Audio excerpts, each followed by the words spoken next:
अगर वैक्सीन को छोड़ भी दें तो एक और नई बात मेरे जहन में आती है, जिसमें मुझे लग रहा है सारे राजनीतिक दल एक हो जाएंगे, क्योंकि उसमें कोई समस्या पार्टियों की नहीं है। दवा के अलावा जो कुछ कोरोना से बचने के लिए जतन हो सकते हैं इम्यूनिटी बढ़ाने के, वो भी भारत के अलावा विश्व के किस देश से आए? अमेरिका योगा कर रहा, गोरा भी, सुबह सुबह चटाई पे लेट के करा, इसी से सांस ठीक आएगी। जो पतंजलि दे गए 5000 साल पहले, और उसके बाद के भारत के योगाचार्यों ने जिसका विश्व भर में प्रचार किया, वो ग्लोबल प्रॉपर्टी हो गई। कोरोना में काढ़ा, उदयपुर में एक सर्वोदय सेवाश्रम या गांधी सेवाश्रम है, उनको विदेशों से मशीनें मंगानी पड़ी। उनका काढ़ा दुनिया के मेरे ख्याल से 50, 60, 100 मुल्कों में जा रहा है, बना नहीं पा रहे। हाय हाय मची हुई है कि काढ़ा भेजो, काढ़ा भेजो। ये कहां से आया? ये हमारी दादी नानी की रसोई से आया। ये नमस्ते, कई देशों के प्रधानमंत्री को मैंने देखा वो ऐसे करने लगे। ये किसने दिया? भारत ने दिया। 3 चीजें तो मैंने गिना दी जिन्होंने कोरोना की दवा के ही रूप में काम किया है। प्राणायाम ने आपके श्वसन तंत्र को साधने में मदद की है। काढ़ा ने आपको बात, कफ और पित्त को संतुलित रखा है। आप बता दीजिए। और जिन देशों में, हमारे यहां तो हाथ धोने की परंपरा धार्मिक तौर पर भी थी, सामाजिक तौर पर भी थी, गोरों में बड़ी समस्या थी। वो साप्ताहिक आधार पर हाथ धोते थे और नहाते तो पखवाड़े में थे, क्योंकि ठंडा मुल्क था। और कई चीजों में वो कागज का भी इस्तेमाल कर लेते थे, नैपकिन का। भारत में तो ऐसी गलती कोई नहीं करता। अब वो भी करने लगे जो हम करते हैं। ये भारत ने दिया। भारत समृद्ध कम हो सकता है, लेकिन विश्व के पिछले 100 वर्षों के इतिहास में जो सबसे बड़ा संकट आया, इससे पहले स्पेनिश फ्लू 100 वर्ष पहले की घटना है। 100 वर्षों के इतिहास में यह सबसे बड़ा संकट है ह्यूमन रेस पर, मानव सभ्यता पर। उसमें अभी तक 3 चीजें पूरे विश्व को आकर्षित कर रही हैं, और वो तीनों चीजें भारत की मिट्टी से गई। वैक्सीन चौथी चीज होगी, चौथी चीज होगी वैक्सीन। और एक बात मैं कहूं, सारे दलों से कहूंगा, हम अपने बाबा के कुछ निर्णयों से असहमत हो सकते हैं कि भाई उन्होंने फलानी जगह खेती क्यों ली, फलानी जगह ले लेते मलिहाबाद में तो उसका रेट कितना बढ़ गया होता।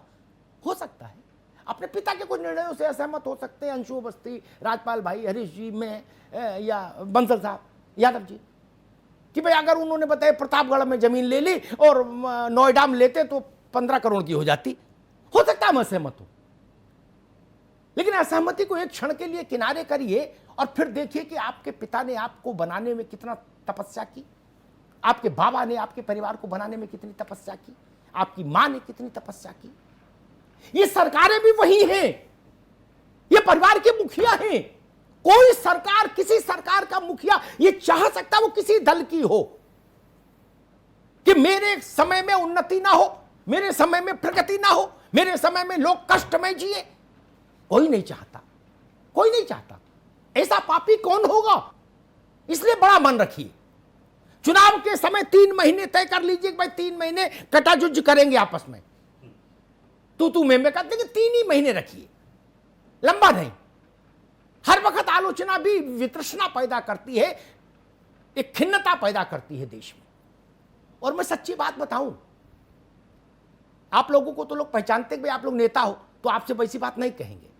मुझसे कहते हैं जो राजनीति से, जो देश में खिन्नता और वितृष्णा आ रही है राजनेताओं से, उसके मूल में यह कारण है। देश चाहता कभी एक होके भी बात करो। ये कोरोना की लड़ाई कौन कह रहा है कि कोई सरकार लड़ सकती है अकेले?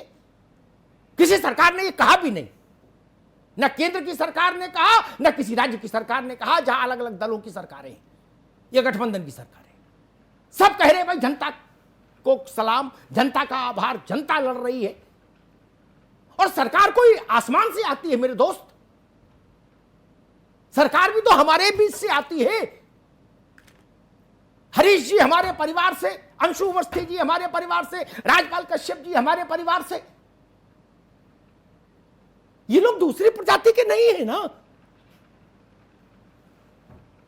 आईसीएमआर हो, ऐसी तमाम संस्थाएं हैं भारत की जिन पर विश्व को गर्व, विश्व भी आश्चर्यचकित होकर देखता है संस्थाएं।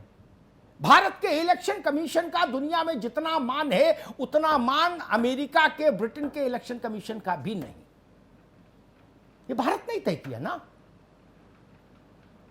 एक स्वस्थ मजबूत जुडिशरी भारत ने तय किया। सैन्य हस्तक्षेप से मुक्त निर्बाध चलने वाला लोकतंत्र, ये भारत ने तय किया ना।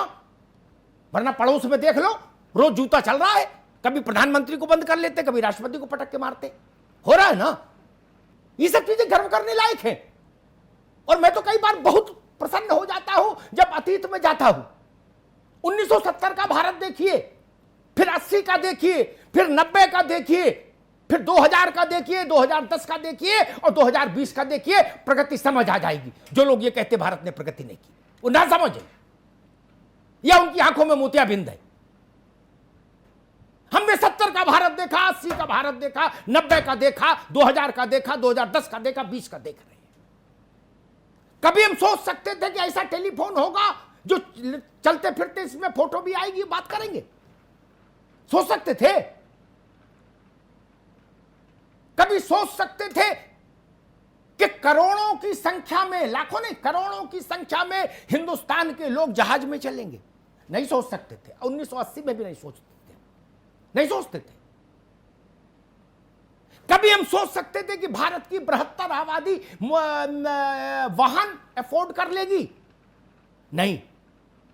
हरीश जी ने देखा होगा, यादव जी ने, बंसल जी ने, और मैंने भी देखा है नंगे पांव चलते हुए भारत को। साइकिल को ऐसे धो के चमकाया जाता था देश में जैसे मर्सिडीज खड़ी हो, साबुन लगा के 1 घंटा लगाते थे उसको चमकाने में। उसके आगे फुंदना टंगवा लेते थे ताकि सुंदर लगे। क्या वो देश नहीं देखा हमने? कभी सोचा था? विदेश में जाइए, वहां की चकाचौंध देखिए और हिंदुस्तान के जो बड़े शहर हैं उनको रात में घूम लीजिए, आप अंतर नहीं जान पाएंगे। ऐसा भारत सोचा था कभी? कायमगंज, गंजडुंडवारा, मऊरानीपुर, बबेरू, बांदा, पटरौना, कुशीनगर, क्या था? कैसा भारत था? इतने बड़े अस्पताल कभी सोचे थे हम लोगों ने? मुझे प्रसन्नता होती है, मैं निराशावादी नहीं। मुझे अच्छा लगता है। मैंने देश को बदलते देखा है हमारी पीढ़ी ने। इसलिए मैं नौजवान लोगों से भी कहूंगा, निराशा में मत जाइए। कंप्यूटर आया था, बड़ी हाय हाय हुई थी कि देश बेरोजगार हो जाएगा। आज आईटी सेक्टर में ही दुनिया में अगर सबसे ज्यादा लोहा भारत का चल रहा है, सिक्का चल रहा है, तो वो 2 क्षेत्रों में, चिकित्सा और आईटी। बताइए, ये छोटी उपलब्धि है। हमारे घर के बच्चे तो हैं जो वहां हैं। इसलिए मैं कहता हूं ये क्षण गर्व का है, उत्साह का है। आइए अपने देश के वैज्ञानिकों पर गर्व करें, अपने देश के नेतृत्व पर गर्व करें, अपने देश के 135 करोड़ लोगों पर गर्व करें। धन्यवाद।